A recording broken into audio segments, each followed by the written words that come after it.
¿Qué diablos las cosas de tu esposa están haciendo en mi armario? Grité cuando vi la ropa de mi nuera colgada donde antes estaban mis vestidos. Mis manos temblaron al tocar esas prendas extrañas que ocupaban mi espacio, mi lugar, mi vida. Estefanía apenas se encogió de hombros, como si fuera lo más natural del mundo. Mi hijo Elías apareció detrás de ella con esa sonrisa que ya no reconocía, esa sonrisa que se había vuelto fría como el invierno más crudo. Tú te quedas en el cuarto de huéspedes y nosotros con el cuarto más grande, dijo con una naturalidad que me partió el alma en pedazos. Como si fuera su casa. Como si yo fuera la invitada en el hogar que construí con mis propias manos, con el sudor de 40 años de trabajo en la fábrica textil, levantándome cada madrugada a las 5 para llegar puntual al turno de las 6.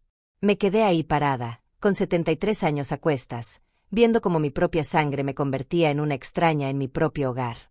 El cuarto donde dormí con su padre durante 30 años, donde lo cuidé cuando estuvo enfermo con esa tos que nunca se fue, donde lloré cuando se fue para siempre dejándome sola con las deudas y un hijo adolescente que criar. Ahora era de ellos, como si nunca hubiera sido mío. Leonilda, no hagas drama, me dijo Estefanía mientras acomodaba sus zapatos caros en el lugar donde guardaba mis medicinas para la presión. Es solo por unos días, hasta que arreglemos nuestro departamento. Sus labios se curvaron en esa sonrisa falsa que había aprendido a odiar. Pero yo sabía que era mentira. Hacía 6 meses que habían llegado con sus 2 maletas, diciendo que era temporal. 6 meses viendo cómo poco a poco se adueñaban de cada rincón de mi casa, como invasores silenciosos. La casa que compré sola después de que enviudé. La casa por la que trabajé dobles turnos, saltándome comidas, comiendo frijoles y arroz durante años para pagar cada dólar de la hipoteca. La casa donde crié a Elías cuando su padre nos dejó con deudas que parecían montañas y promesas rotas como cristales en el suelo. Recordé esas noches cuando llegaba del trabajo con los pies hinchados, las manos manchadas de tinte, y encontraba a mi hijo haciendo tareas en la mesa de la cocina. Cómo me sonreía cuando le llevaba un vaso de leche tibia antes de dormir. Cómo me abrazaba cuando tenía pesadillas y me decía que era la mejor mamá del mundo. ¿Dónde se había ido ese niño? ¿Cuándo se había convertido en este hombre que me miraba como si fuera un obstáculo en su camino hacia la comodidad? Pero mamá, tú ya no necesitas tanto espacio, agregó mi hijo mientras tomaba mis fotografías familiares del tocador con dedos que ya no temblaban por respeto hacia mí. Sus dedos mancharon el cristal del marco donde estaba la foto de su graduación, esa foto que tomé con tanto orgullo después de vender mi anillo de bodas, el único recuerdo valioso de mi matrimonio, para pagarle la universidad que ahora usaba para justificar su ingratitud. No dije nada. No pude. Las palabras se me quedaron atoradas en la garganta como cuando era niña y mi padre me gritaba por cualquier cosa. Esa sensación de pequeñez, de no valer nada, de ser invisible, regresó como una bofetada después de tantos años de creerme libre de esos fantasmas del pasado. Recogí mis cosas en silencio, con las manos que temblaban de rabia contenida.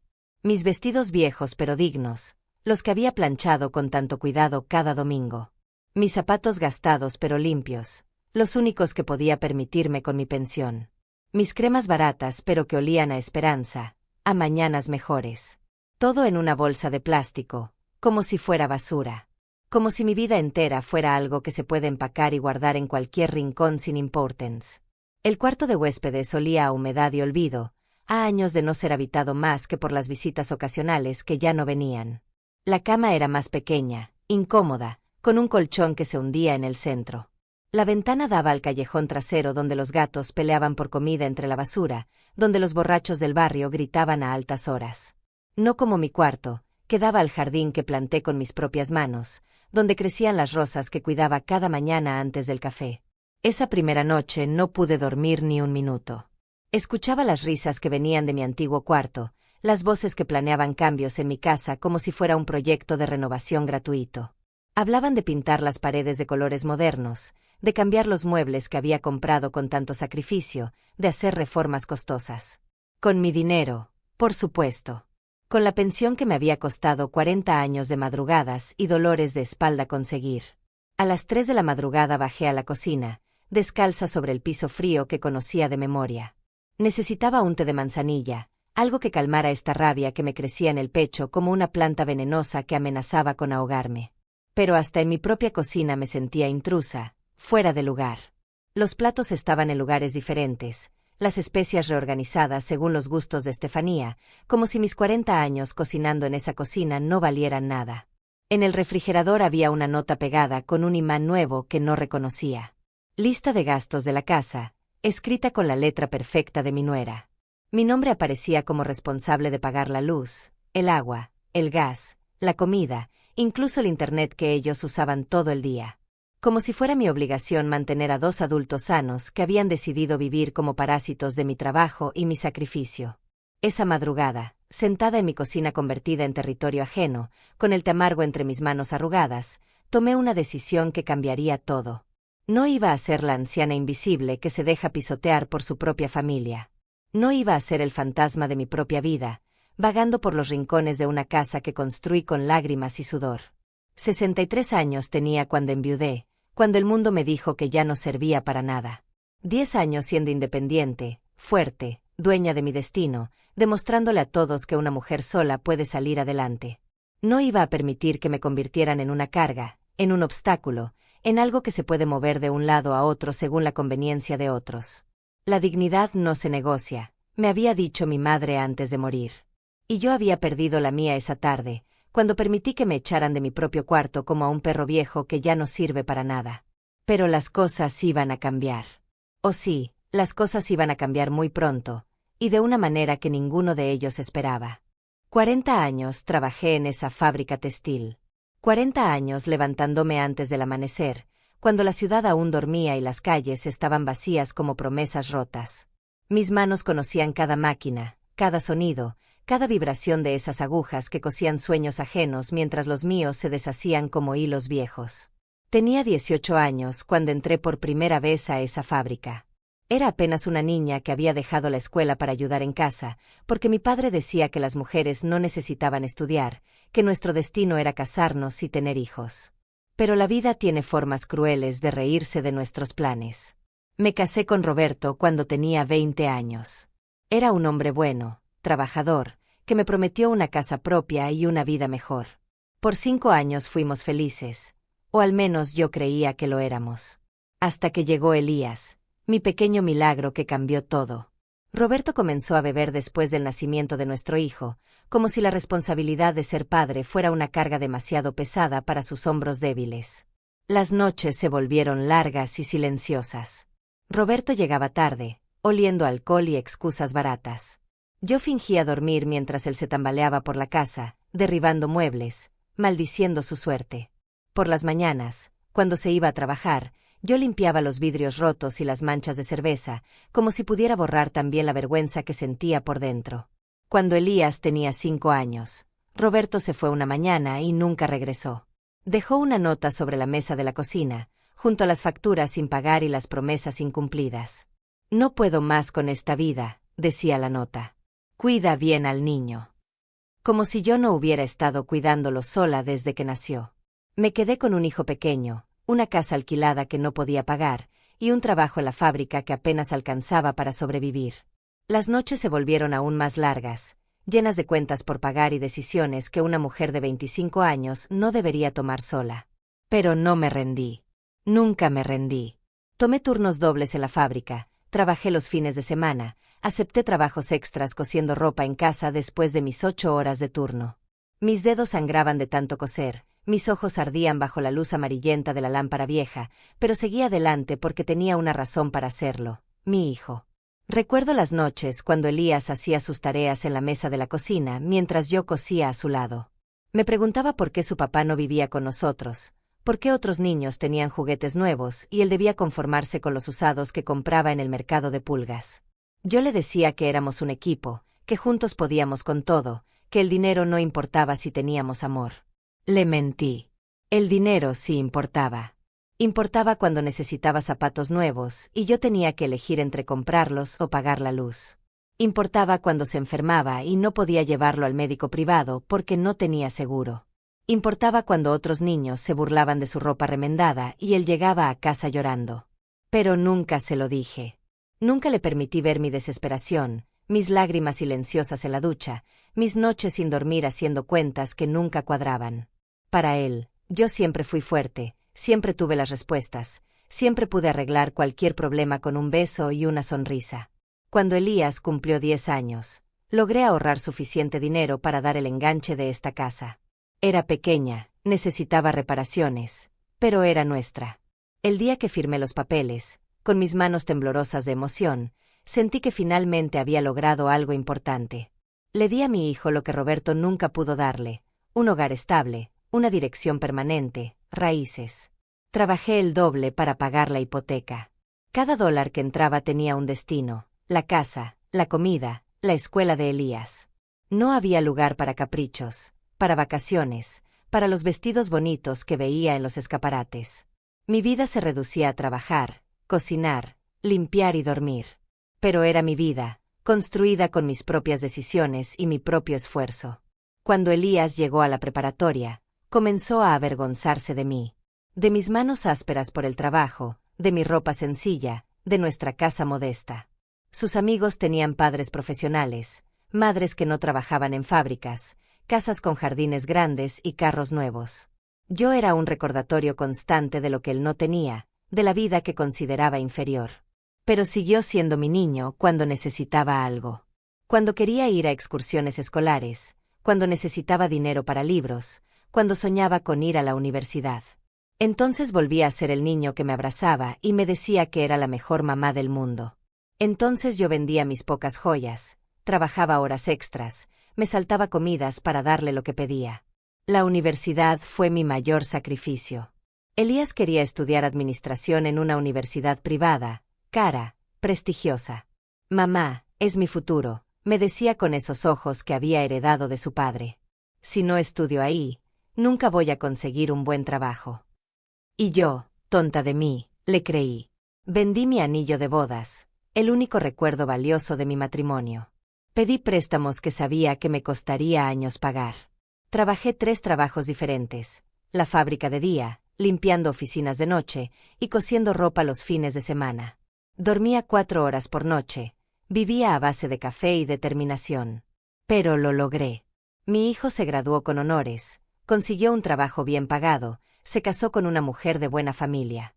Yo pensé que finalmente había llegado mi recompensa, que los años de sacrificio habían valido la pena. Pensé que tendría una vejez tranquila, rodeada del cariño de mi hijo agradecido. ¡Qué tonta fui! ¡Qué ingenua y tonta! El Elías que se graduó ya no era mi niño. Era un hombre que se avergonzaba de sus orígenes, que prefería no mencionar cómo había pagado sus estudios, que visitaba mi casa cada vez menos. Su esposa Estefanía nunca ocultó que me consideraba una campesina ignorante, aunque fuera demasiado educada para decirlo directamente. Durante años viví sola en esta casa, la casa que había comprado para él, que había llenado de recuerdos y esperanzas. Elías venía los domingos, si acaso, siempre con prisa, siempre con una excusa para irse temprano.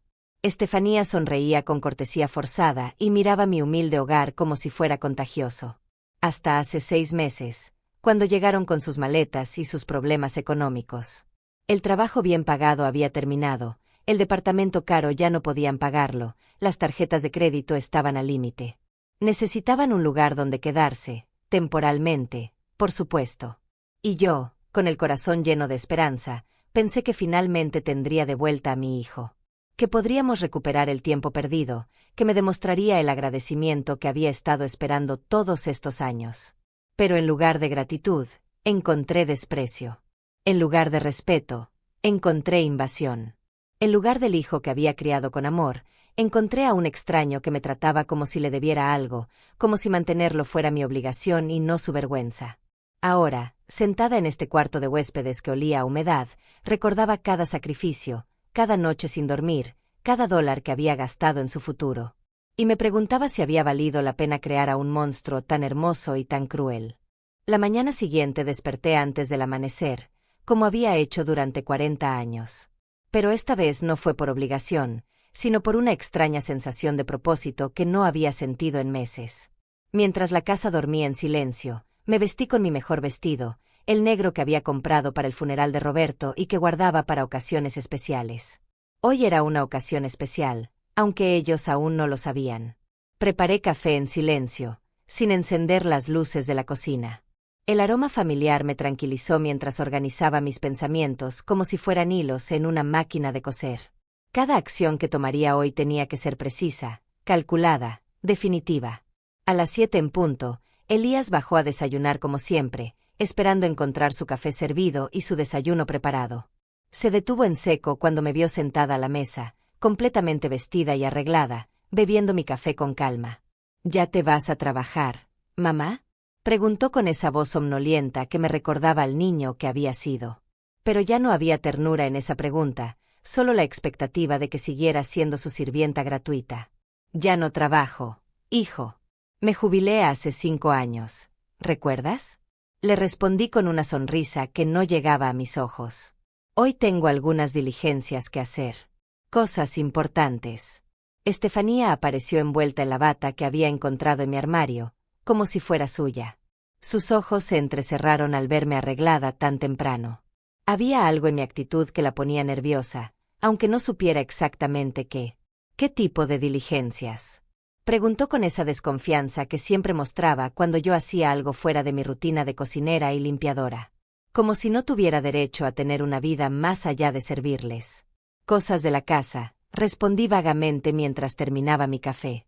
Papeles que revisar, personas que ver. Ya saben cómo son estas cosas cuando uno envejece. Mentí con la naturalidad de quien ha aprendido que la verdad es un lujo que no siempre podemos permitirnos. Pero por primera vez en meses, esa mentira me dio poder en lugar de vergüenza.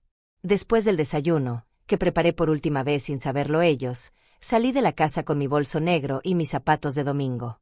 En el autobús, mientras veía pasar las calles que conocía de memoria, repasé mi plan. Simple, limpio, legal. Mi primera parada fue el banco donde había tenido mi cuenta durante 30 años. La señorita Lorena, la gerente que me conocía desde que era cajera, me recibió con la sonrisa profesional que reservaba para los clientes antiguos. Señora Duarte, ¿en qué podemos ayudarla hoy? Su voz era amable, pero yo detecté esa nota de condescendencia que usaban con los ancianos.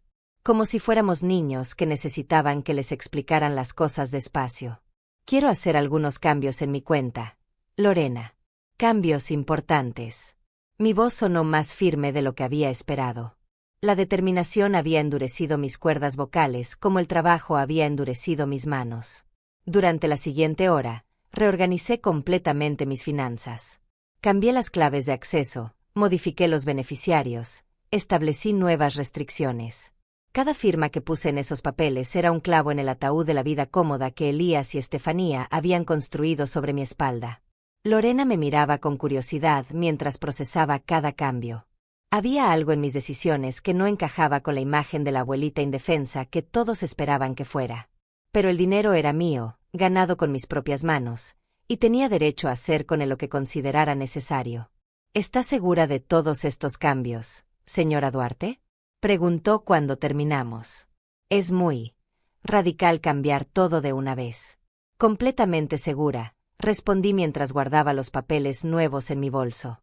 A los 73 años, una aprende que no hay tiempo para las dudas.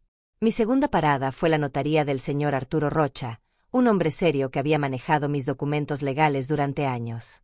Su oficina olía a papel viejo y decisiones importantes, un aroma que me tranquilizó inmediatamente. Señora Duarte, qué gusto verla. ¿Cómo está su hijo? Siempre preguntaba por Elías, recordando los años cuando yo venía a firmar papeles relacionados con sus estudios, sus préstamos, sus necesidades. Muy bien, gracias. Pero hoy vengo por otros asuntos. Necesito revisar algunos documentos de mi propiedad. Mi testamento específicamente. El notario abrió mis archivos con la eficiencia de quien ha manejado las vidas de familias enteras durante décadas. Mientras revisábamos cada página, cada cláusula, yo sentía cómo recuperaba el control sobre mi propia existencia. ¿Quiere hacer algún cambio específico?, preguntó mientras señalaba las secciones donde Elías aparecía como único heredero de la casa, del dinero, de todo lo que había construido con mi vida. Algunos cambios, sí. Cambios que reflejen mejor mis intenciones actuales. No era venganza lo que sentía, sino justicia. Una justicia que había tardado demasiado en llegar. Pasamos 2 horas revisando cada detalle, cada posibilidad, cada consecuencia legal de las modificaciones que quería hacer. El notario me explicó todo con paciencia, asegurándose de que entendiera perfectamente lo que significaba cada decisión. Cuando salí de esa oficina, ya no era la misma mujer que había entrado. Llevaba en mi bolso documentos que cambiarían todo, papeles que les demostrarían a Elías y Estefanía que habían subestimado gravemente a la anciana que creían poder manipular. De regreso a casa en el autobús de la tarde, observé mi reflejo en la ventana. Por primera vez en meses, reconocí a la mujer que me devolvía la mirada. Era la misma que había criado sola a un hijo, que había trabajado dobles turnos para comprar una casa, que había sobrevivido a un matrimonio roto y había salido adelante con dignidad. Esa mujer había estado dormida, enterrada bajo meses de humillaciones y desprecios. Pero había despertado, y estaba lista para recordarles a todos quién era Leonilda Duarte realmente. Cuando llegué a casa, encontré a Elías y Estefanía viendo televisión en mi sala, comiendo con mis platos, usando mi electricidad como si fuera un derecho adquirido. Me saludaron distraídamente, sin siquiera levantar la vista de la pantalla. «¿Cómo te fue en tus diligencias, mamá?», preguntó Elías sin real interés, como quien pregunta por el clima. «Muy bien, hijo. Muy productivo. Mañana van a venir algunas personas a revisar unas cosas de la casa. Espero que no les moleste». «¿Qué tipo de personas?». Estefanía por fin me prestó atención, su instinto de supervivencia alertándola de que algo había cambiado. «Técnicos. Profesionales. Ya saben, mantenimiento de rutina. Nada de qué preocuparse». Sonreí con la misma inocencia que había usado esa mañana, pero esta vez la mentira sabía diferente. Sabía a poder. Esa noche, mientras ellos dormían en mi antigua habitación, yo permanecí despierta en el cuarto de huéspedes, no por tristeza o insomnio, sino por anticipación. Mañana comenzaría la segunda fase de mi plan. Habían despertado a la mujer equivocada. Y ahora iban a conocer las consecuencias de maltratar a alguien que había sobrevivido a cosas mucho peores que su ingratitud. La guerra había comenzado, pero ellos aún no lo sabían. Los siguientes días transcurrieron en un silencio extraño, como esos momentos antes de una tormenta cuando hasta los pájaros dejan de cantar. Yo seguía mi rutina habitual, cocinando, limpiando, sonriendo cuando era necesario, pero algo había cambiado en el aire de la casa. Ellos lo sentían sin poder identificarlo. Estefanía comenzó a observarme con más atención. Sus ojos me seguían mientras preparaba el desayuno, cuando regaba las plantas del jardín, cuando doblaba la ropa que habían dejado tirada por toda la casa. Había algo en mi actitud que la inquietaba, aunque no pudiera poner el dedo en qué era exactamente. «¿Estás bien, Leonilda?», me preguntó el martes por la mañana, usando ese tono condescendiente que reservaba para cuando quería parecer preocupada. «Te veo diferente». «Estoy perfectamente bien, hija. Solo son cosas de la edad, ya sabes. A veces una se siente más reflexiva». Le sonreí mientras servía el café que había preparado con especial cuidado esa mañana. «Todo está muy bien. Pero nada estaba como antes». El miércoles llegó el primer visitante que había anunciado. Un hombre joven con maletín y papeles, que se presentó como representante de la compañía eléctrica. Necesitaba revisar el medidor y algunos documentos relacionados con la cuenta. Elías estaba en casa, buscando trabajo en Internet, cuando sonó el timbre. Lo escuché hablar con el técnico desde la cocina, donde yo preparaba almuerzo con calma fingida. «Mi mamá está en la cocina», escuché que decía Elías. «Pero yo manejo todos los asuntos de la casa. ¿En qué puedo ayudarlo?». El técnico fue muy claro en su respuesta. «Necesito hablar específicamente con la señora Leonilda Duarte. Es la titular de la cuenta y solo ella puede autorizar los cambios que necesitamos hacer». Vi la confusión en los ojos de mi hijo cuando entré a la sala. Durante años había asumido que podía manejar mis asuntos, firmar mis papeles, tomar decisiones sobre mi propiedad. Nunca se había molestado en verificar que legalmente no tenía ningún derecho sobre nada de lo que era mío. «Buenos días, señora Duarte», me saludó el técnico con respeto profesional. «Necesitamos hacer algunos ajustes en su cuenta eléctrica. Cambios en la facturación y en los métodos de pago». «Por supuesto, pase por favor». Lo guié hacia la mesa del comedor, donde extendió documentos que yo había solicitado específicamente días antes. Cambios que pondrían la cuenta eléctrica exclusivamente en mis manos, requiriendo mi firma personal para cualquier modificación. Mientras firmaba cada papel, sentía la mirada ardiente de Elías y Estefanía clavada en mi espalda. No entendían qué estaba pasando, pero sabían que algo se estaba moviendo fuera de su control. ¿Algún problema con la luz, mamá?, preguntó Elías cuando el técnico se fue. Su voz intentaba sonar casual, pero yo detecté la ansiedad que se ocultaba debajo. Ningún problema, hijo. Solo actualizaciones necesarias. Ya sabes cómo son estas compañías con sus cambios constantes. Seguí preparando el almuerzo como si nada hubiera pasado, pero cada movimiento de mis manos era calculado, preciso. El jueves llegó el representante de la compañía de gas. El viernes, alguien de la empresa de agua. Cada visita seguía el mismo patrón: documentos que requerían específicamente mi firma, cambios que centralizaban todo el control en mis manos, modificaciones que los convertían oficialmente en huéspedes en mi propiedad. Estefanía comenzó a mostrar señales de nerviosismo real. La vi buscando entre mis papeles cuando pensaba que no estaba mirando. La escuché susurrando urgentemente con Elías en su habitación, mi antigua habitación, discutiendo cosas que no podían decir en voz alta. ¿Qué está pasando realmente, Leonilda? Me confrontó finalmente el viernes por la noche, cuando Elías había salido a buscar trabajo. Su máscara de cortesía había comenzado a resquebrajarse. Todos estos visitantes, todos estos papeles. ¿Qué estás tramando? No estoy tramando nada, Estefanía. Solo estoy poniendo mis asuntos en orden. Una mujer de mi edad debe ser responsable con sus propiedades. Mi voz era suave, pero había acero debajo de la seda. Ella me estudió como si fuera un rompecabezas que no podía resolver. La viejita sumisa que había estado maltratando durante meses había desaparecido, reemplazada por alguien que no reconocía. Alguien que tenía secretos y planes propios. No me gusta esto, murmuró más para sí misma que para mí. No me gusta nada de esto. Lo siento que te sientas así, respondí mientras recogía los platos de la cena. Pero esta es mi casa, y yo decido cómo manejar mis asuntos. Fue la primera vez en meses que había pronunciado esas palabras. Mi casa. El efecto fue inmediato. Estefanía se puso rígida, sus ojos brillaron con una mezcla de rabia y miedo. Finalmente estaba entendiendo que el juego había cambiado. Cuando Elías regresó esa noche, lo encontré esperándolo en la sala. Había llegado el momento de la primera conversación real que tendríamos en meses. Ya no podía seguir posponiendo lo inevitable. Necesitamos hablar, hijo. Siéntate, por favor. Mi tono no admitía discusión.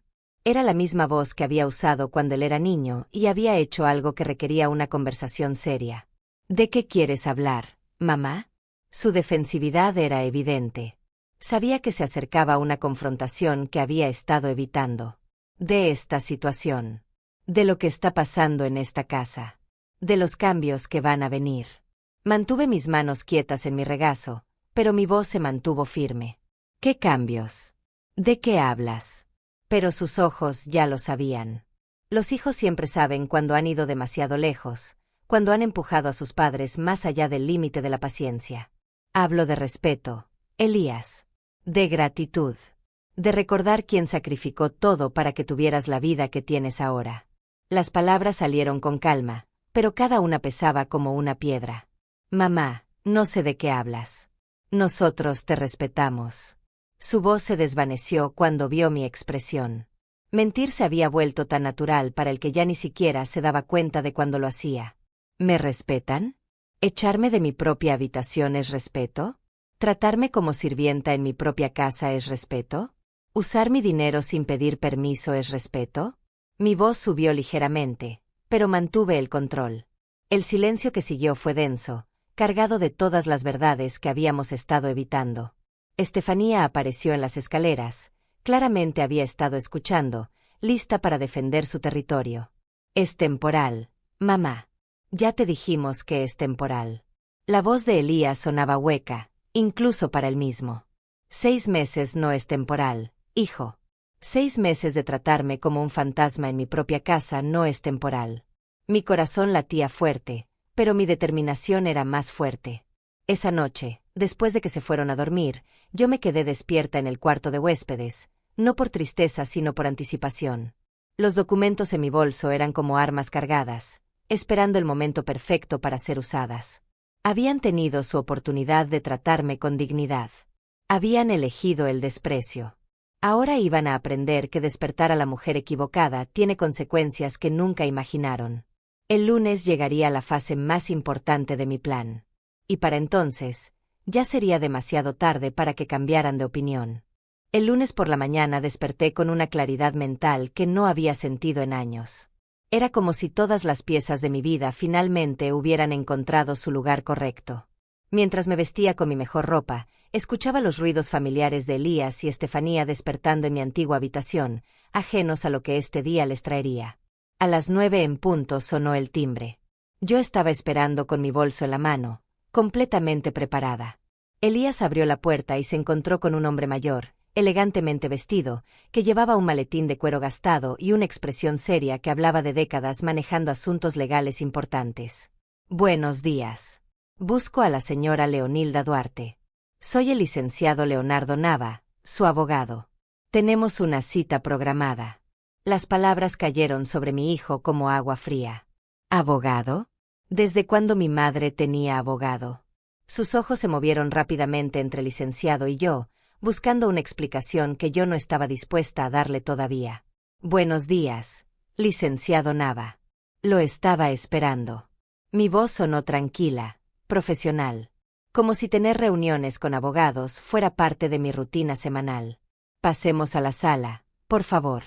Estefanía apareció en las escaleras, envuelta en mi bata, con el cabello despeinado y los ojos hinchados de sueño. Pero se despertó completamente cuando vio al abogado instalándose en nuestra sala como si fuera su oficina. ¿Qué está pasando aquí?, preguntó con esa voz aguda que usaba cuando las cosas no iban según sus planes. ¿Quién es esta persona? El licenciado Nava me miró pidiendo permiso para hablar. Yo asentí levemente, disfrutando del poder de controlar la información por primera vez en meses. Soy el representante legal de la señora Duarte. Estamos aquí para discutir algunos asuntos importantes relacionados con esta propiedad y otros temas legales. Su tono era formal, pero firme. Un profesional acostumbrado a manejar situaciones delicadas. ¿Qué tipo de asuntos legales? Elías se había acercado, intentando proyectar autoridad, pero su voz traicionaba su nerviosismo. Durante años había asumido que conocía todos mis asuntos, que tenía control sobre mi vida. Ahora se daba cuenta de que había estado viviendo en una ilusión. Asuntos relacionados con mi testamento, mi propiedad, mis finanzas. Cosas que una mujer de mi edad debe tener en orden. Mantuve mi voz neutra, como si estuviéramos discutiendo el clima. El licenciado abrió su maletín con movimientos precisos y sacó una carpeta gruesa llena de documentos. Durante la siguiente hora, revisamos cada detalle de mi nueva situación legal. Los cambios que había hecho, las protecciones que había establecido, las consecuencias de cada decisión. Elías y Estefanía se sentaron en el sofá como espectadores en su propio juicio, escuchando mientras su mundo cómodo se desmoronaba documento por documento. Cada página que el abogado explicaba era otro clavo en el ataúd de la vida parasitaria que habían construido sobre mi trabajo. La casa está exclusivamente a nombre de la señora Duarte, explicó el licenciado mientras señalaba los papeles de la propiedad. Cualquier cambio, venta o transferencia requiere únicamente su autorización. No hay cotitulares ni beneficiarios automáticos. Pero yo soy su hijo, protestó Elías débilmente. Tengo derechos. Legalmente, usted es un adulto independiente sin derechos automáticos sobre la propiedad de su madre. Su residencia aquí depende completamente del consentimiento de la propietaria. El abogado habló sin emoción, exponiendo hechos legales como si fueran el pronóstico del tiempo. Vi cómo el rostro de Estefanía se puso pálido mientras comprendía las implicaciones. Habían estado viviendo bajo la ilusión de que esta casa era parcialmente suya, que tenían algún derecho adquirido por ser familia. La realidad legal era muy diferente. En cuanto a las finanzas, continuó el licenciado, la señora Duarte ha establecido nuevos controles sobre todas sus cuentas. Los pagos automáticos han sido cancelados, las tarjetas adicionales han sido anuladas, y cualquier transacción mayor requiere su autorización personal. ¿Qué significa eso exactamente?, preguntó Estefanía, aunque su voz sugería que ya sabía la respuesta. Significa que ya no pueden usar mi dinero como si fuera suyo, respondí directamente por primera vez en la conversación. Significa que cada dólar que se gaste en esta casa será autorizado por mí. El silencio que siguió fue ensordecedor. Durante meses habían vivido como señores feudales en mi propiedad, gastando mi dinero en sus caprichos, tratándome como servidumbre. Ahora la realidad los golpeaba como un mazo. También hemos preparado un nuevo testamento, agregó el abogado mientras sacaba otro conjunto de documentos. Las disposiciones anteriores han sido modificadas sustancialmente. ¿Modificadas cómo? La voz de Elías era apenas un susurro. Finalmente entendía que su herencia automática, que había dado por sentada durante años, estaba en peligro. Eso será discutido en privado con mi cliente. El licenciado cerró la carpeta con finalidad. Por ahora, es suficiente que entiendan que la situación legal ha cambiado completamente. Después de que el abogado se fue, la casa quedó sumida en un silencio tenso. Elías y Estefanía se miraban como si acabaran de descubrir que vivían sobre un volcán activo. Yo me serví una taza de té y me senté en mi silla favorita, la que había recuperado esa mañana sin decir una palabra. «Mamá, tenemos que hablar», dijo finalmente Elías. Su tono había cambiado completamente. Ya no había condescendencia ni autoridad asumida. Había respeto forzado y miedo mal disimulado. «Ya hablamos, hijo. El sábado pasado. Te dije que necesitábamos discutir sobre respeto y gratitud. Aparentemente no me escuchaste». Tomé un sorbo de mi té, saboreando tanto el líquido caliente como el momento. No entendíamos que las cosas estaban tan formales. Estefanía intentó sonar conciliadora, pero su voz traicionaba su pánico. «Pensábamos que éramos familia». «Somos familia», respondí calmadamente. «Pero familia no significa que puedan tratarme como su sirvienta personal mientras viven gratis en mi casa y gastan mi dinero». Esa tarde, mientras ellos susurraban urgentemente en la cocina, yo llamé a mi hermana Justina. No habíamos hablado en meses, principalmente porque Elías y Estefanía habían dejado claro que las visitas no eran bienvenidas en su espacio. «Leonilda, qué sorpresa escucharte», dijo Justina con genuina alegría. «¿Cómo están las cosas por allá?» «Están cambiando, hermana. Están cambiando mucho». Le conté brevemente sobre los últimos días, sobre las decisiones que había tomado, sobre la nueva realidad que había establecido en mi propia casa. «Era hora, Leonilda. Era hora de que les enseñaras quién manda ahí». Su apoyo me llenó de calidez. Siempre había sabido que mi hermana entendía lo que estaba pasando, pero había estado demasiado avergonzada para admitir cómo me estaban tratando. Esa noche, durante la cena, la tensión era tan espesa que se podía cortar con cuchillo. Elías y Estefanía comían en silencio, lanzándome miradas furtivas como si yo fuera una bomba a punto de explotar. Finalmente, Estefanía reunió el valor para hablar. «Leonilda, tal vez podríamos llegar a algún acuerdo. Algún arreglo que funcione para todos». «Ya tenemos un arreglo», respondí sin levantar la vista de mi plato. «Ustedes viven en mi casa, usan mis servicios, y me tratan con el respeto que merezco. Es muy simple». La miré directamente a los ojos por primera vez en meses. La mujer que me había echado de mi propia habitación como si fuera basura ahora me pedía negociar desde una posición de debilidad total. El poder había cambiado de manos, y todos lo sabíamos. Los días siguientes fueron como caminar sobre cristales rotos. Cada movimiento en la casa estaba cargado de tensión, cada palabra medida cuidadosamente. Elías y Estefanía habían entendido que el juego había cambiado, pero aún no habían aceptado completamente las nuevas reglas.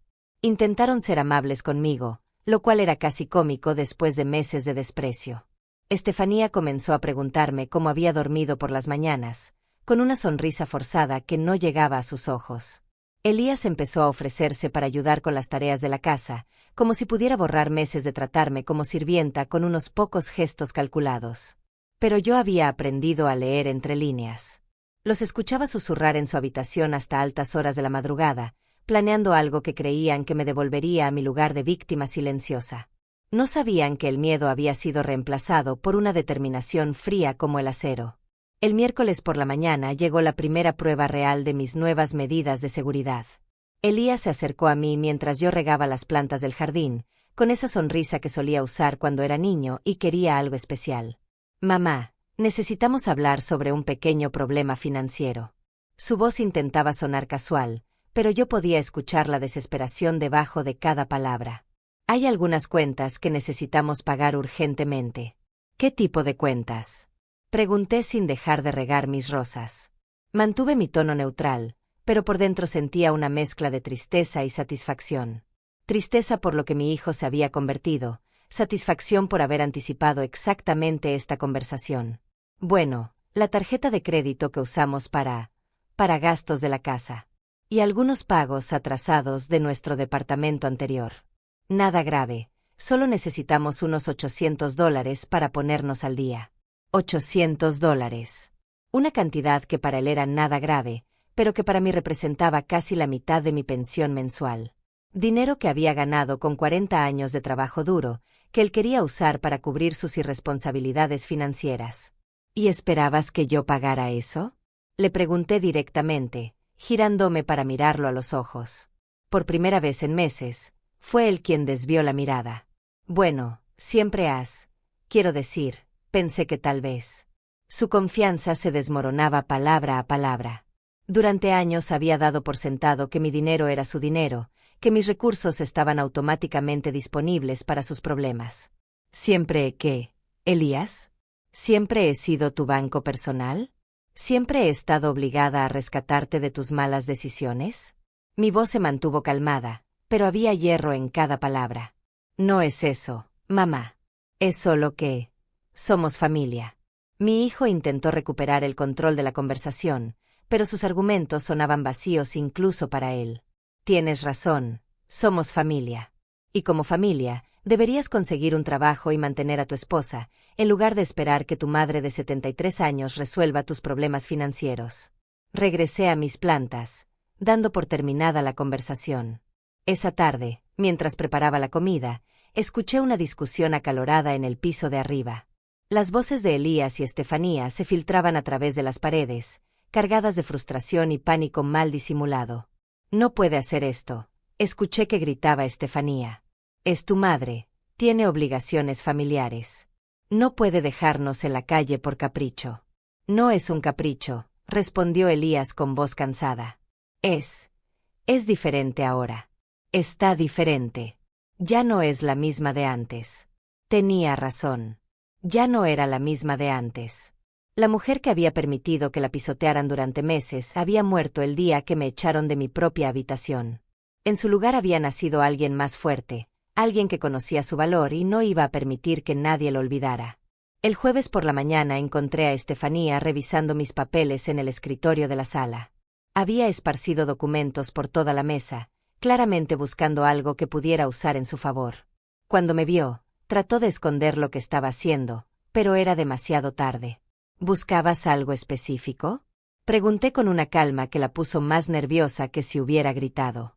Solo estaba organizando. Pensé que tal vez necesitabas ayuda con tus papeles. Su mentira era tan obvia que casi me dio lástima. Pero la lástima era un lujo que ya no podía permitirme. Mis papeles están perfectamente organizados. Gracias. Y en el futuro, prefiero que no los toques sin mi permiso. Comencé a recoger los documentos, notando cuáles había estado revisando. Facturas de servicios, estados de cuenta, el testamento anterior. Estaba buscando vulnerabilidades, formas de recuperar el control que habían perdido. Estefanía se quedó ahí parada, viéndome guardar cada papel con movimientos deliberados. Por primera vez desde que había llegado a mi casa, parecía pequeña, vulnerable. La mujer arrogante que me había echado de mi propia habitación ahora temblaba ante la posibilidad de perder su refugio cómodo. Leonilda, nosotros, no queremos problemas. Su voz se quebró ligeramente. Solo necesitamos un poco de tiempo para reorganizarnos. Han tenido 6 meses de tiempo, Estefanía. 6 meses viviendo gratis mientras yo pagaba todo. ¿Qué han hecho con ese tiempo además de tratarme como su empleada doméstica? Mi pregunta quedó flotando en el aire como humo tóxico. El viernes llegó el momento que había estado esperando. El licenciado Nava volvió, esta vez con documentos finales que requerían mi firma. Documentos que establecerían de manera definitiva e irrevocable mi autoridad sobre cada aspecto de mi propiedad. Elías y Estefanía observaron desde las escaleras mientras yo firmaba papel tras papel. Cada firma era como un candado más en la puerta de su mundo cómodo. Cada rúbrica eliminaba a otra de sus fantasías sobre derechos que nunca habían tenido. Esto completa el proceso, señora Duarte, dijo el abogado mientras guardaba los documentos en su maletín. Sus instrucciones han sido ejecutadas completamente. Ahora tiene control total sobre su situación. Gracias, licenciado. No sabe cuánto significa esto para mí. Y era verdad. Por primera vez en meses, me sentía dueña de mi propia vida otra vez. Después de que el abogado se fue, la casa quedó sumida en un silencio pesado. Elías bajó lentamente las escaleras, como un hombre caminando hacia su propia ejecución. Mamá, necesitamos encontrar una solución. Su voz había perdido toda su arrogancia anterior. Ya no era el hombre que me había echado de mi habitación con tanta frialdad. Era un niño asustado que finalmente entendía que había ido demasiado lejos. La solución es simple, hijo. Consigues trabajo, tratas a tu madre con respeto, y contribuyes económicamente a esta casa. O te vas y vives tu vida como el adulto independiente que se supone que eres. Pero no tenemos a dónde ir, susurró Estefanía desde las escaleras. Deberían haber pensado en eso antes de tratarme como si fuera invisible en mi propia casa. Mi respuesta fue fría, pero justa. Habían tenido múltiples oportunidades de cambiar su comportamiento. Habían elegido el desprecio. Esa noche, mientras cenábamos en silencio, pude ver cómo procesaban su nueva realidad. El mundo cómodo que habían construido sobre mi humillación se había derrumbado completamente. Ahora tenían que decidir si estaban dispuestos a cambiar realmente o si preferían mantener su orgullo y enfrentar las consecuencias. Pero algo me decía que aún no habían tocado fondo. Que harían un último intento desesperado por recuperar el control que habían perdido. Y yo estaría lista para ellos. El fin de semana pasó en una calma tensa, como esos momentos antes de que estalle una tormenta eléctrica. Elías y Estefanía habían dejado de intentar convencerme con palabras dulces y sonrisas falsas. Ahora me observaban con una mezcla de resentimiento y cálculo que me ponía en alerta. Conocía esa mirada. Era la misma que había visto en los ojos de mi exesposo antes de que decidiera abandonarnos. El lunes por la mañana, mientras preparaba mi desayuno, escuché voces en el jardín trasero. Me asomé por la ventana y vi a Estefanía hablando por teléfono, caminando de un lado a otro como un animal enjaulado. Su voz llegaba en fragmentos a través del cristal. No puede seguir así. Necesitamos ayuda. Está actuando de manera irracional. Tal vez sea hora de considerar otras opciones. Mis manos se detuvieron sobre la taza de café. Otras opciones. Sabía exactamente a qué se refería. Durante años había escuchado historias de ancianos cuyos familiares los declaraban incompetentes, los internaban en asilos, les quitaban el control de sus bienes. Historias que siempre me habían parecido lejanas, imposibles. Ahora entendía que ninguna mujer mayor estaba a salvo de la avaricia de su propia familia. Esa tarde, mientras fingía leer en la sala, Elías recibió una visita inesperada. Un hombre mayor, elegantemente vestido, que se presentó como el doctor Esteban Loera. Psiquiatra geriátrico, según su tarjeta de presentación. Vengo a solicitud de su hijo, me explicó con esa sonrisa condescendiente que los profesionales reservan para los ancianos. Está preocupado por algunos cambios en su comportamiento reciente. ¿Qué tipo de cambios? Pregunté con voz neutra, aunque por dentro hervía de indignación. El plan era tan obvio como patético. Si no podían controlarme legalmente, intentarían declararme mentalmente incompetente. Bueno, entiendo que ha estado tomando decisiones financieras y legales inusuales. Cambios abruptos en su testamento, restricciones en sus cuentas bancarias. Este tipo de comportamiento puede indicar deterioro cognitivo o influencia externa maliciosa. Influencia externa maliciosa. Las palabras casi me hicieron reír. La única influencia maliciosa en mi vida había sido la de mi propio hijo y su esposa, pero aparentemente yo era la problemática por resistirme a ella. Doctor, tengo 73 años, no 93. Mi mente está perfectamente clara. Las decisiones que he tomado son resultado de meses de reflexión sobre cómo mi familia ha estado tratándome. No hay nada irracional en proteger mis propios intereses. El doctor tomó notas en su pequeña libreta, como si cada palabra que yo dijera fuera evidencia de mi supuesta demencia. Había visto esta actuación antes en las telenovelas. El profesional corrupto dispuesto a diagnosticar lo que la familia pagante necesitaba escuchar. ¿Podría explicarme específicamente qué la motivó a hacer estos cambios tan drásticos? Su pregunta sonaba casual, pero yo sabía que estaba buscando alguna declaración que pudiera usar en mi contra. Decidí ser completamente honesta. Tal vez era un riesgo, pero la verdad era mi mejor defensa. Doctor, durante 6 meses he sido tratada como sirvienta en mi propia casa. Me echaron de mi habitación para que durmiera en el cuarto de huéspedes. Usan mi dinero sin permiso, me dan órdenes como si fuera su empleada, y me tratan como si fuera un estorbo en la casa que yo compré con mi propio trabajo. ¿Le parece irracional que una mujer tome medidas para protegerse de este abuso? El doctor dejó de escribir. Mi respuesta había sido demasiado coherente, demasiado específica, demasiado racional para apoyar un diagnóstico de demencia. Pero no se rindió fácilmente. A veces, cuando las personas mayores se sienten aisladas o incomprendidas, pueden malinterpretar las acciones bien intencionadas de sus familiares. Su hijo me asegura que solo querían cuidarla y hacerle la vida más fácil. ¿Echarme de mi propia habitación era cuidarme?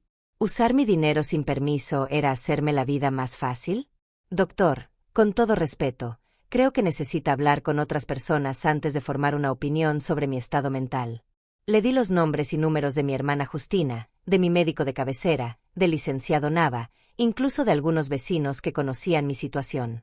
Si quería evaluar mi competencia mental, tendría que hacer un trabajo completo, no solo escuchar la versión sesgada de mi hijo. El doctor se fue sin el diagnóstico que Elías había esperado. Pero yo sabía que esto era solo el primer round de una batalla más grande. No se rendirían tan fácilmente. Esa noche, durante la cena, la tensión era tan espesa que se podía cortar con cuchillo. Elías me miraba con una mezcla de frustración y algo que parecía sorpresa. Tal vez finalmente estaba entendiendo que la madre sumisa que había dado por sentada ya no existía.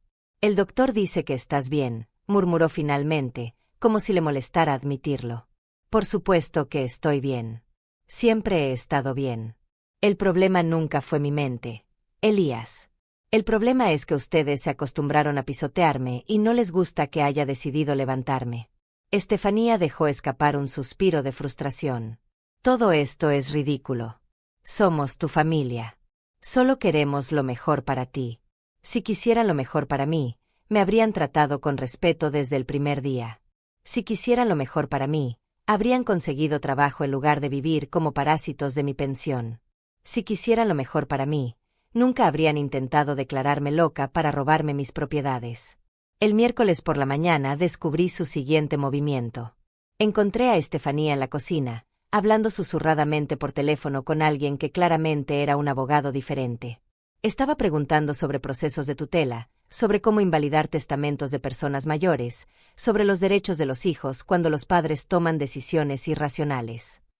Cuando me vio, colgó rápidamente el teléfono. Pero ya había escuchado suficiente. Ahora estaban buscando formas legales de quitarme el control de mi propia vida. El amor filial había sido completamente reemplazado por la avaricia. Esa tarde hice una llamada al licenciado Nava. Le conté sobre la visita del psiquiatra, sobre la conversación telefónica que había escuchado, sobre todos los intentos de mis propios familiares de declararme incompetente para robar mi patrimonio. Ya me lo imaginaba, señora Duarte. Es un patrón muy común cuando las personas mayores comienzan a proteger sus intereses. Pero no se preocupe. Los documentos que hemos preparado incluyen protecciones específicas contra este tipo de maniobras. ¿Qué tipo de protecciones?, pregunté, sintiendo una mezcla de alivio y curiosidad. Evaluaciones médicas independientes, declaraciones de competencia mental firmadas por múltiples profesionales, cláusulas específicas que invalidan cualquier intento de anular sus decisiones basándose en presunta incompetencia. Hemos construido una fortaleza legal alrededor de su autonomía. El jueves por la mañana llegó el golpe final de su campaña desesperada. Estefanía había invitado a su hermana Elda, una mujer que siempre me había despreciado por mi origen humilde. Llegó con aires de superioridad moral, como si viniera a rescatar a una anciana confundida de sus propias decisiones. Leonilda, estoy muy preocupada por ti, me dijo con esa voz melosa que usan las personas falsas. Estefanía me ha contado sobre los cambios extraños que has estado haciendo. ¿No crees que tal vez estás siendo un poco precipitada? No hay nada precipitado en proteger mis propios intereses, Elda. Y no recuerdo haberte dado permiso para opinar sobre mis decisiones personales. Mi respuesta fue directa, sin rastro de la cortesía fingida que había mantenido durante años. Pero querida, a tu edad es fácil ser manipulada por personas sin escrúpulos. Tal vez alguien te está llenando la cabeza con ideas equivocadas sobre tu familia. La ironía era tan grande que casi me hizo reír. Ella hablaba de manipulación mientras participaba activamente en un plan para quitarme el control de mi vida. Hablaba de personas sin escrúpulos mientras defendía a quienes habían vivido 6 meses como parásitos de mi trabajo. Elda, agradezco tu preocupación, pero mi mente está perfectamente clara. Las únicas personas que han intentado manipularme son las que están en esta sala. Y ya no voy a permitirlo. Esa noche, después de que Elda se fuera con las manos vacías, me senté en mi silla favorita y reflexioné sobre lo lejos que habían estado dispuestos a llegar. Habían intentado declararme loca, invalidar mis decisiones, quitarme mi autonomía. Todo por dinero. Todo por mantener su vida cómoda a costa de mi dignidad. Pero habían subestimado a la mujer con la que estaban lidiando. Y ahora era mi turno de enseñarles qué significaba realmente quedarse sin opciones. El viernes por la mañana desperté con una claridad absoluta sobre lo que tenía que hacer. Durante toda la semana había observado cómo Elías y Estefanía escalaban sus intentos de controlarme, desde la manipulación emocional hasta los profesionales corruptos y las alianzas familiares. Había llegado el momento de la jugada final. Me vestí con especial cuidado esa mañana. Mi mejor vestido negro, los zapatos que había comprado para ocasiones importantes, el collar de perlas falsas que había sido un regalo de Roberto antes de que todo se fuera al infierno. Si iba a cambiar mi vida para siempre, lo haría con dignidad. Elías y Estefanía desayunaron en silencio, lanzándome miradas nerviosas. Podían sentir que algo había cambiado en el aire de la casa, pero no sabían exactamente qué. Yo mantuve mi expresión neutral mientras planeaba cada movimiento del día que cambiaría todo para siempre. A las 10 en punto salí de la casa sin decir a dónde iba. Los escuché susurrar urgentemente detrás de mí, preguntándose qué estaría tramando ahora. Si hubieran sabido la verdad, habrían salido corriendo detrás de mí suplicando perdón. Mi primera parada fue el banco. Lorena me recibió con la sonrisa profesional de siempre, pero pude ver curiosidad en sus ojos cuando pedí hablar con el gerente general.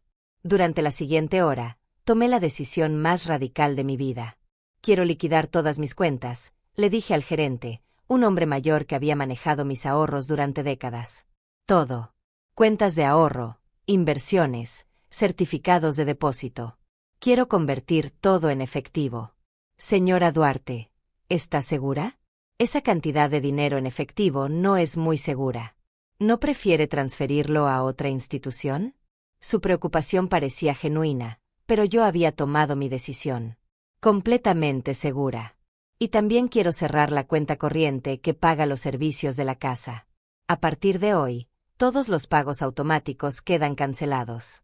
Todo quedó cancelado esa mañana. 40 años de ahorros, de sacrificios, de trabajar hasta que me dolían los huesos. Todo convertido en billetes que guardé cuidadosamente en una bolsa especial que había llevado para la ocasión. Mi segunda parada fue la oficina de bienes raíces más prestigiosa de la ciudad. La misma donde años atrás había soñado con comprar casas que no podía permitirme. Ahora llegaba como cliente con dinero en efectivo y una propuesta que los haría frotar las manos de alegría.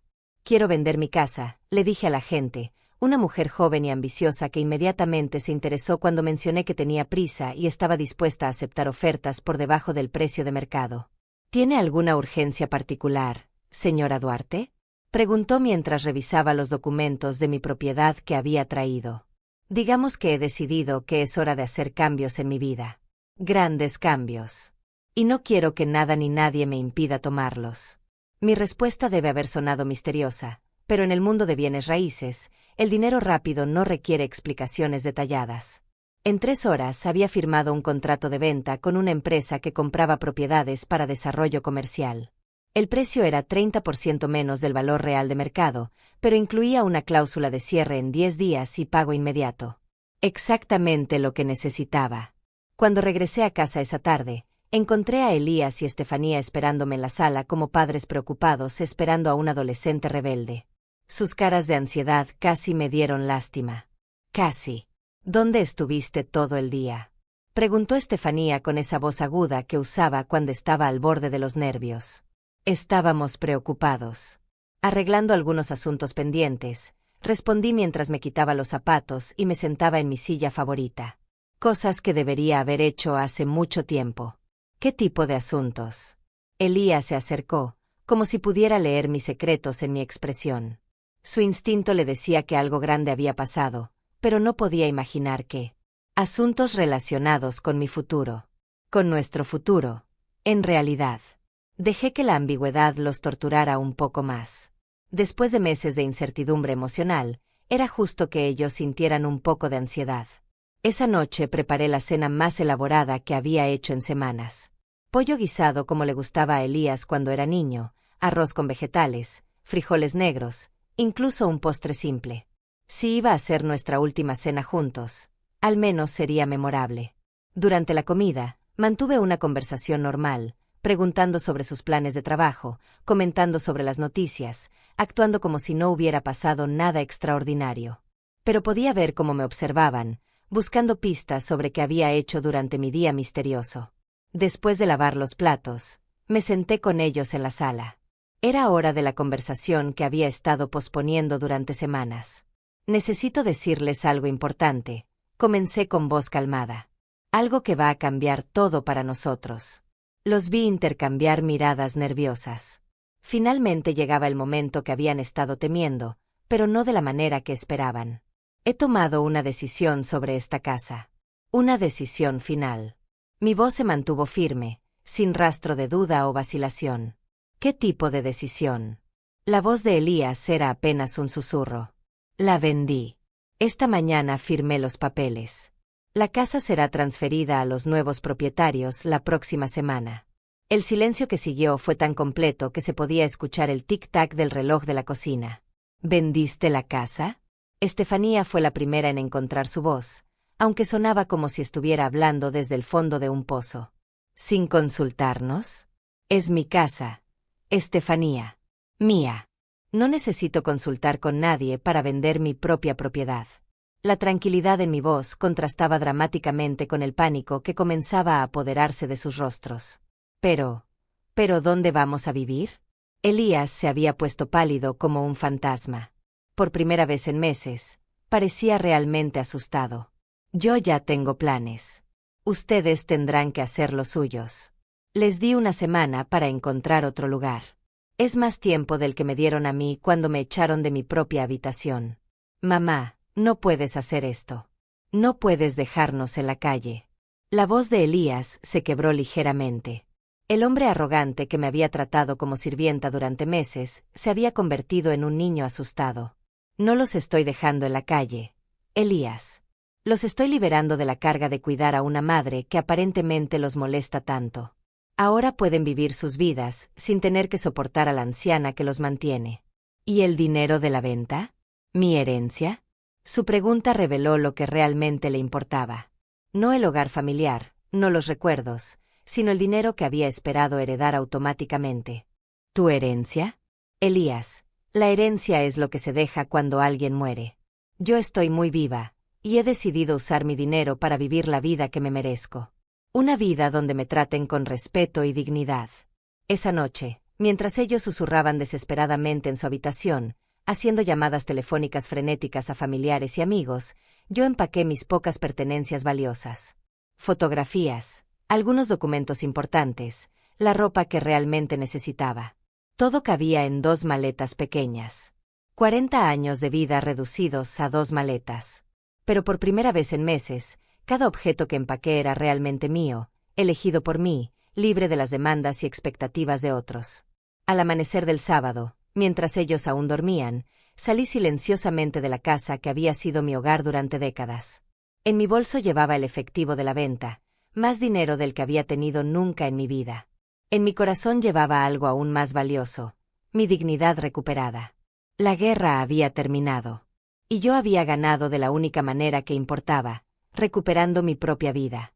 3 meses han pasado desde que salí de esa casa con mis 2 maletas y mi dignidad recuperada.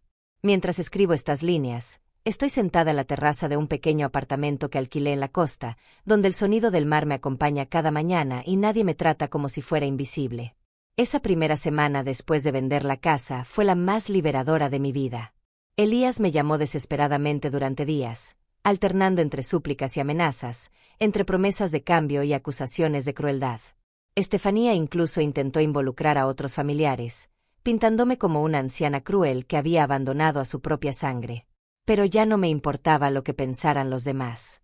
Por primera vez en 73 años, mis decisiones eran completamente mías. Con el dinero de la venta de la casa, primero pagué todas las deudas que tenía.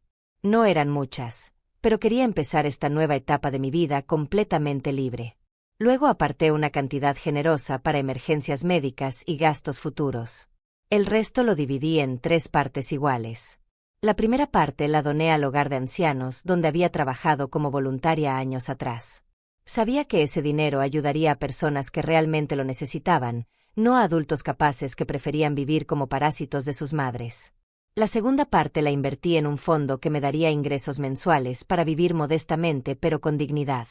No necesitaba lujos, pero sí necesitaba independencia económica absoluta. La tercera parte la guardé en una cuenta especial con una nota muy específica. Si algún día Elías demostraba un cambio real, si algún día me pedía perdón sinceramente y mostraba con acciones que había aprendido a valorar a su madre, esa cantidad estaría disponible para él. Pero no antes. No he tenido noticias de él desde hace 6 semanas. Mi nueva vida es simple, pero rica en maneras que había olvidado.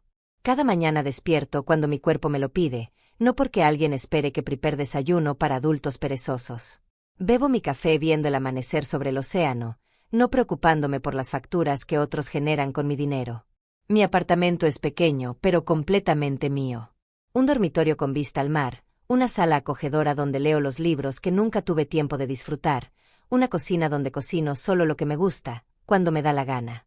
No hay ropa ajena en mi armario, no hay voces exigentes llamándome desde otras habitaciones. He hecho amigos nuevos aquí en la costa.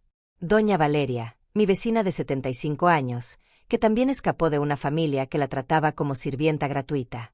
Don Luciano, el viudo de 80 años que camina por la playa cada tarde y me ha enseñado a identificar diferentes tipos de gaviotas.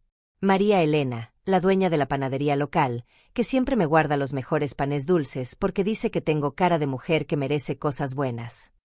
Todos ellos me han escuchado contar mi historia sin juzgarme, sin decirme que debería perdonar y olvidar, sin insistir en que la familia es lo más importante.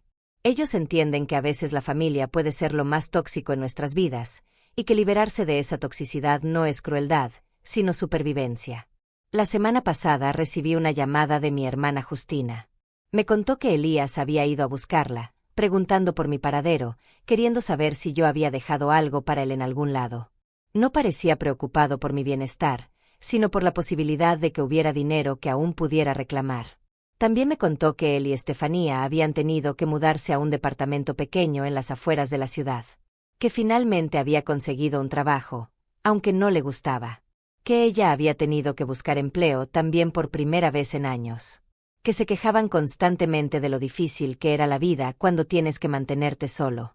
Sentí una punzada de algo que podría haber sido lástima, pero no arrepentimiento. Habían tenido 6 meses de oportunidades para tratarme con respeto y dignidad. Habían elegido la explotación y el desprecio. Las consecuencias de esas decisiones no eran mi responsabilidad. Por las tardes, cuando camino por la playa, pienso en los 40 años que trabajé para darle a mi hijo una vida mejor. En las noches que me salté comidas para que él pudiera comer bien. En los trabajos extras que tomé para pagarle la universidad. En todos los sacrificios que hice creyendo que estaba invirtiendo en amor y gratitud futuros. No me arrepiento de haber sido una buena madre. Me arrepiento de haber permitido que mi bondad fuera confundida con debilidad. Me arrepiento de haber aceptado migajas de respeto cuando merecía un banquete de dignidad. Algunas noches, cuando el viento del mar es especialmente fuerte, imagino que escucho la voz de Roberto, mi difunto esposo. No el Roberto que me abandonó, sino el que me amó cuando éramos jóvenes. Y me parece escucharlo decir que finalmente hice lo correcto, que finalmente me puse a mí misma primero. He aprendido que no es egoísta proteger tu propia dignidad, que no es cruel establecer límites con personas que te lastiman, aunque sean familia. Que no es demasiado tarde para empezar una nueva vida, incluso a los 73 años. Mi nueva vida no es perfecta.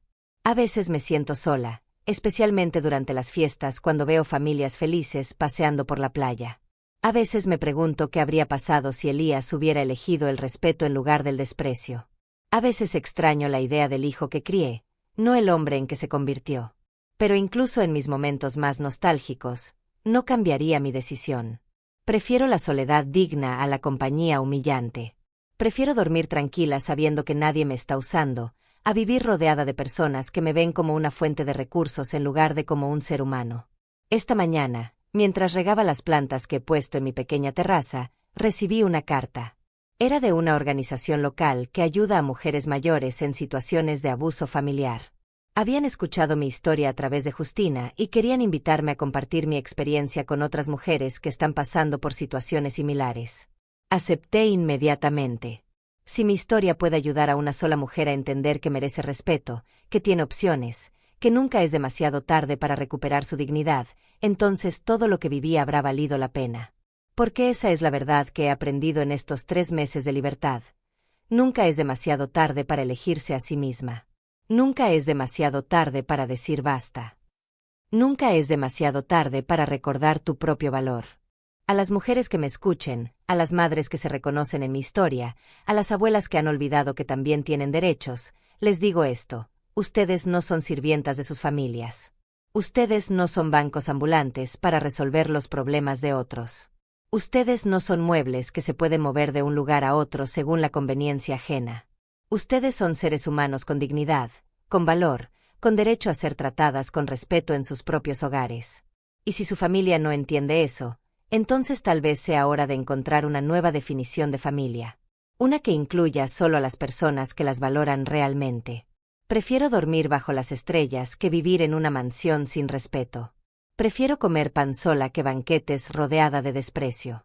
Prefiero la honestidad dolorosa a las mentiras cómodas. Y si eso me convierte en la villana de la historia de mi hijo, que así sea. Prefiero ser la villana de su historia que la víctima de la mía. Gracias por escuchar mi historia. Y si alguna vez han sentido algo parecido, sepan que no están solas. Sepan que siempre hay opciones, aunque sean difíciles. Sepan que su dignidad vale más que la comodidad de cualquier otra persona. Porque al final del día, la única persona con la que tienen que vivir para siempre son ustedes mismas. Y esa persona merece respeto, amor y dignidad. Especialmente de parte de ustedes.